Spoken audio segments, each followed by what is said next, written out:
क्या हम कभी जुरासिक पार्क को सच में देख पाएंगे? डायनासोर को वापस लाने का ये आइडिया हमेशा से ही हम सबको बहुत फैसिनेट करता रहा है। पर चलिए आज ये समझते हैं कि साइंस इस बारे में असल में क्या कहता है। तो सबसे बड़ा सवाल यही है, क्या हम वाकई में डायनासोर को वापस ला सकते हैं?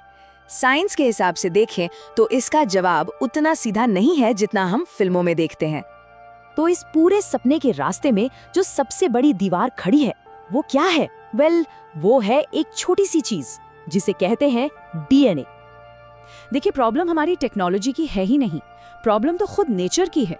किसी भी जीव का जो ब्लूप्रिंट होता है यानी डीएनए, वो वक्त के साथ नेचुरली खत्म हो जाता है, टूट जाता है। इसे समझने के लिए एक कॉन्सेप्ट है डीएनए हाफ लाइफ। इसका सीधा सा मतलब है कि किसी भी जीव के मरने के बाद कितने टाइम में उसका आधा डीएनए खत्म हो जाएगा, और ये एक नेचुरल प्रोसेस है जिसे हम रोक नहीं सकते। और आपको जानकर हैरानी होगी कि ये हाफ लाइफ सिर्फ 521 साल है। जी हाँ, सिर्फ 521 साल। लाखों सालों के हिसाब से तो ये कुछ भी नहीं है।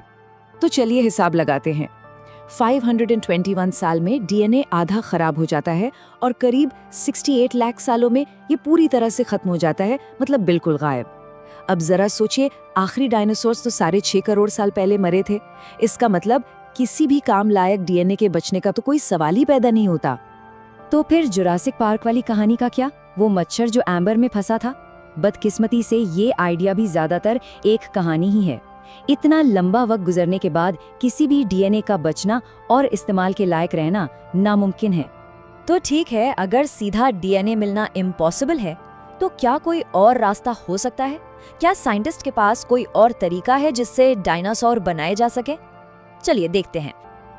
अब देखिए, यहाँ 2 मेन टेक्निक्स हैं। एक है क्लोनिंग और दूसरी है जेनेटिक मॉडिफिकेशन। क्लोनिंग के लिए हमें एक पूरा एकदम सही सलामत जीनोम चाहिए जो हमारे पास है ही नहीं। दूसरी तरफ जेनेटिक मॉडिफिकेशन में हम किसी जिंदा जीव के डीएनए में बदलाव करके नए गुण पैदा कर सकते हैं। थियरी के हिसाब से ही एक डायनासोर जैसा जीव बनाने का रास्ता हो सकता है। तो ये काम कैसे करेगा? सबसे पहले तो डायनासोर का सबसे करीबी जिंदा रिश्तेदार चुना जाएगा, जो कि एक पक्षी है। फिर साइंटिस्ट उन पुराने जीन्स को पहचानेंगे जो दांत या लंबी पूंछ जैसे फीचर्स के लिए जिम्मेदार थे, और उन्हें पक्षी के एम्ब्रियो में एक्टिवेट कर देंगे। नतीजा, एक ऐसा पक्षी जिसमें डायनासोर जैसे कुछ फीचर्स होंगे। लेकिन यहाँ एक बहुत जरूरी बात समझनी होगी। इस तरीके से जो बनेगा वो एक जेनेटिकली मॉडिफाइड जीव होगा, एक असली डायनासोर नहीं। हाँ, वो शायद डायनासोर जैसा दिख सकता है, पर वो होगा नहीं। अच्छा, एक मिनट के लिए मान लेते हैं कि हमने ये कर भी लिया, एक डायनासोर जैसा दिखने वाला जीव बना लिया। तो क्या सब सेट है? नहीं, असल मुश्किलें तो अब शुरू होंगी। चुनौतियां बहुत सारी हैं। आज का क्लाइमेट और माहौल उनके लिए बिल्कुल भी सही नहीं है। फिर उनका पूरा इकोसिस्टम, मतलब उनका खाना पीना, रहने की जगह, वो तो अब है ही नहीं। एक नया शिकारी आज के इकोसिस्टम का बैलेंस पूरी तरह बिगाड़ सकता है। और फिर एक बहुत बड़ा नैतिक सवाल भी तो है, क्या ये सही है कि हम किसी जानवर को एक ऐसी दुनिया में वापस ले आएं जो अब उसकी है ही नहीं? और इन सबसे ऊपर इसमें लगने वाला खर्च, वो बहुत बहुत ज्यादा होगा। तो आखिर में हम कहाँ पहुँचते हैं? असलियत क्या है और फ्यूचर में क्या पॉसिबल हो सकता है? देखिए, साइंटिस्ट्स आज डायनासोर पर नहीं बल्कि वुली मैमथ्स जैसे जानवरों पर फोकस कर रहे हैं जो कुछ ही हजार साल पहले विलुप्त हुए हैं। ऐसा इसलिए क्योंकि उनका डीएनए बर्फ में काफी अच्छी हालत में मिल जाता है, जिससे उन्हें वापस लाने की उम्मीद थोड़ी ज्यादा है।